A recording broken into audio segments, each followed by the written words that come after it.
अखिल अहाँ सब सुन रहल छी अमजद म्यूजिक की शानदार प्रस्तुति। खुशी रिकॉर्डिंग स्टूडियो बलुआहा।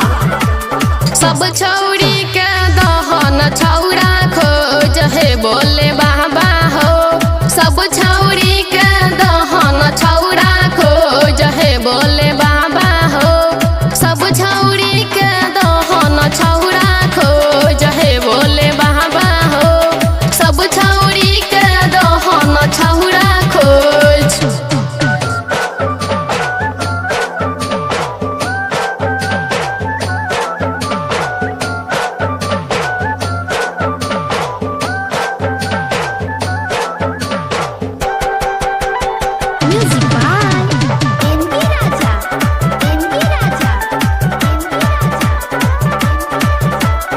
खुशी रिकॉर्डिंग स्टूडियो बलुआहा।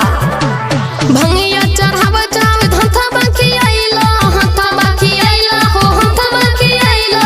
दहन सेट ही कराय दहन सेट ही कराय हे बोले बाबा हो। सब छौरी के दहन शादी कराय हे बोले बाबा हो। सब छौरी के दहन छौरा खोज हे बोले बाबा हो। सब छौरी के दहन सेट कराय।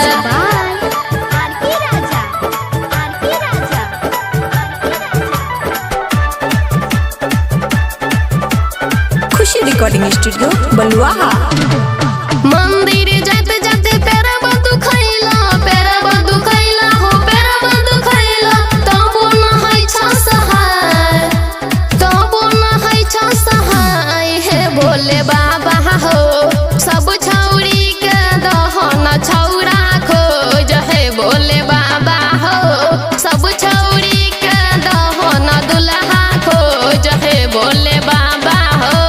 सब छौरी के दहन दुल्हा खोज।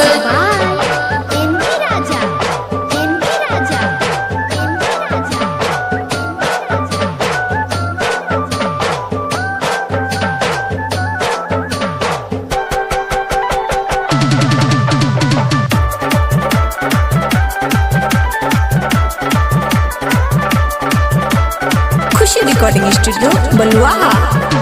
राइटर ऋषि लिखल का हो गाना लिखल का हो गाना लिखल का हो गाना। रोशन रंगीला का बैठा गाना रोशन रंगीला का बैठा गाना हे बोले बाबा हो। सब छौरी के दहन दुल्हा खोज हे बोले बाबा हो।